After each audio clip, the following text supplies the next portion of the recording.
지금 제가 그렇게 재밌는 얘기를 해드릴 게 별로 없기 때문에 이 아름다운 단풍 사진을 보시기 바랍니다. 네, 저는 이 단풍을 보기 위해서 어쨌든 10월에 일본 여행을 가가지고 3박 4일 정도 놀러 올 겁니다. 예! 안녕하십니까 할러님들, 강왕국입니다. 10월에 또 대폭락이 올 것인가? 1929년, 87년, 2008년, 2018년 끔찍했습니다. 자, 우리는 커스피와 커스닥의 20년 월별 패턴을 좀 분석을 해볼 겁니다. 이 계절성 연구에 제가 심취하고 있잖아요. 이게 의외로 자주 맞습니다. 3월, 5월, 6월, 7월은 대체로 패턴대로 흘러갔고 4월, 8월, 9월은 그렇지 않았습니다. 물론 10월도 5월, 10월의 일부고요. 대체로 별로입니다. 이게 그 커스피 2000년부터 2021년 평균 수익이고요. 의외로 그 커스피가 그렇게 나쁘지는 않습니다. 보통은 10월 1일부터 한 20일까지 주가가 이렇게 쭉 올라가고요. 그 후에 좀 빠졌다가 다시 마지막 주에 반등하는 것을 볼 수가 있어요. 그래서 평균적으로 0.5% 정도 수익이 납니다. 그래서 의외로 10월에 커스피 평균 수익은 그렇게 나쁘지 않고요.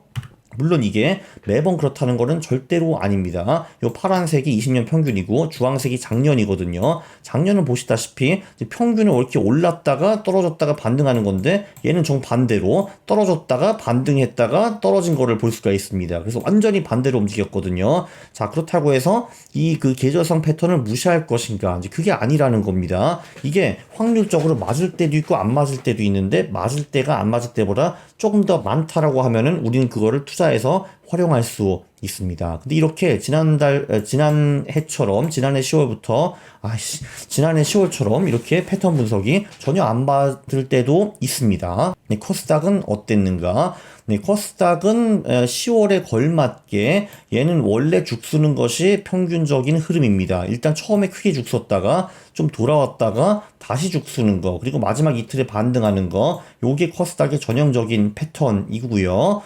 그래서 10월에 코스닥은 원래 이렇게 깨집니다. 자, 작년은 어땠는가? 네, 작년에 코스닥이 이런 패턴으로 움직이지는 않았습니다. 보통 이렇게 스무스하게 떨어지는 건데 얘는 작년에 일단 처음에 시작하자마자 8% 깨진 다음에 다시 다 반등을 하고 횡보하는 모습을 보여가지고 얘도 확률과 비슷하게 움직였다고 결코 말할 수 없습니다. 9월 패턴을 좀 분석해 보면요. 9월에 요번에 커스피가 또 하나도 안 맞았습니다. 원래는 9월에 주식이 이렇게 좀 올라갔다가 후반부에 꼬꾸라지는 모습을 보여야 되는데 이번 달 같은 경우, 그러니까 올해 9월 같은 경우는 그냥 이렇게 빌빌거리다가 그냥 여기서 추석 후에 완전히 나락으로 가는 모습을 보였습니다. 그래서 패턴이 별로 그렇게 썩 맞지는 않았고요. 그래서 이거를 한번 오버랩 시키면은 9월에 커스피가 13% 정도 빠졌습니다. 거의 사상 최악의 달이었고요. 역시 5월부터 10월까지는 투자하면 안 되는 것 같습니다. 야, 이걸 보세요. 자, 이때부터 여기까지 아주 화려하게 12%를 17일 만에 꼬라박습니다. 이것을 보면 어마어마합니다. 그 코스닥 같은 경우는 또 묘하게도 9월 패턴이 얼추 맞았습니다. 9월에 원래 이렇게 코스닥이 처음에 조금 버티다가 나중에 박살나는 거를 볼 수가 있는데 이번에도 코스닥이 좀 그랬습니다. 여기 좀 꾸역꾸역 버티다가 한 방에 완전히 나락으로 가는 거를 볼 수가 있죠. 이 시즈널 패턴 분석할 때는요. 방향이 중요합니다. 그 크기는 확실히 좀 많이 크게 차이가 날 수가 있는데 방향은 맞는 경우가 얼추 많더라고요. 그래서 어떻게 보면은 9월에는 커스피는 패턴처럼 안 움직였고 코스닥은 패턴처럼 움직였습니다. 그러니까 한마디로 커스피의 코스닥화라고 볼 수가 있네요. 이제 이거를 겹치면 이렇게 나옵니다. 겹치면 둘이 완전히 달라 보이는데 이렇게 보면 또 비슷하게 보이죠. 그렇죠. 한마디로 폭은 이게 훨씬 더 컸습니다. 코스닥이 9월에 자그만치 17% 하락을 했거든요. 여기서부터도 13일부터 31일까지 17일, 18일 동안에 정말 16% 완전히 나락으로 갔습니다. 엄청났죠, 이때. 네, 그렇습니다.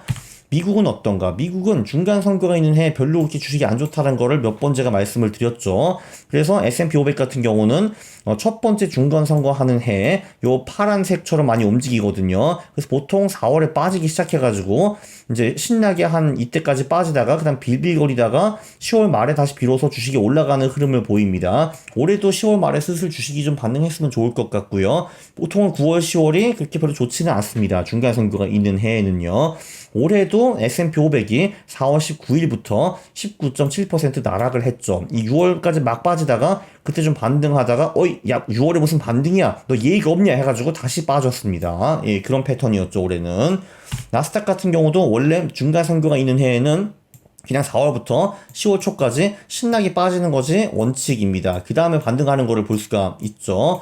예, 근데 얘도 이제 올해는 S&P 500과 비슷하게 움직여가지고 6월까지 좀 심하게 빠지다가 그때 좀 반등하다가 이게 뭐야 하면서 다시 빠지고 있습니다. 그래서 결론적으로 4월부터 10월까지 신나게 빠진 거는 얘도 맞았고요. 그래서 이런 거를 보면은 계절성이 얼추 꽤 자주 들어맞는다라는 거를 볼 수 있는 겁니다. 네, 그래서 지금 4월 19일부터 지금까지 22.4% 하락을 했어요. 그 요약을 하면은 이렇게 제가 매월 다음 달 일별 평균 수익을 올려볼 겁니다. 10월은 전반적으로 코스피와 코스닥 둘 다 별로인 달이고요. 네, 그래도 나스닥 같은 경우는 기절성을 보면은 10월 초중반에 반등할 때가 꽤 많았습니다. 미국 중간선거 사이클 여기서 온 하락이 슬슬 끝무렵에 온 것 같기는 하네요. 이제 슬슬 반등을 좀 해야 될 텐데 이가 그렇죠. 제가 이런 식으로 한 50개월 정도 사이클을 분석을 할 거예요. 이렇게 매월 시즈널리티를 분석을 할 거고 계절성이 유효한가 아닌가 한 50개월 후에 제가 평가를 내볼 것 같습니다. 지금까지는 3, 5, 6, 7월은 얼추 맞았고 4, 8, 9월은 틀렸습니다. 코스피 기준으로요. 코스닥은 9월은 맞았고요. 10월도 어떻게 될지 기대됩니다. 특히 그 반등이 좀 왔으면 좋겠네요. 네, 지금 제가 그렇게 재밌는 얘기를 해드릴 게 별로 없기 때문에 이 아름다운 단풍 사진을 보시기 바랍니다. 네, 저는 이 단풍을 보기 위해서 맞나? 어쨌든 10월에 일본 여행을 가가지고 3박 4일 정도 놀러 올 겁니다. 그 후에 또 다시 뵙게 되겠네요. 자, 이 영상 요번은 그렇게 많이 유익했나? 모르겠는데 그래도 구독을 해주시기 바랍니다. 구독하면 재밌는 유익한 영상들이 계속 올라오거든요. 그리고 좋아요 부탁드립니다. 싫어를 누르시면 제가 매우 싫어합니다. 감사합니다.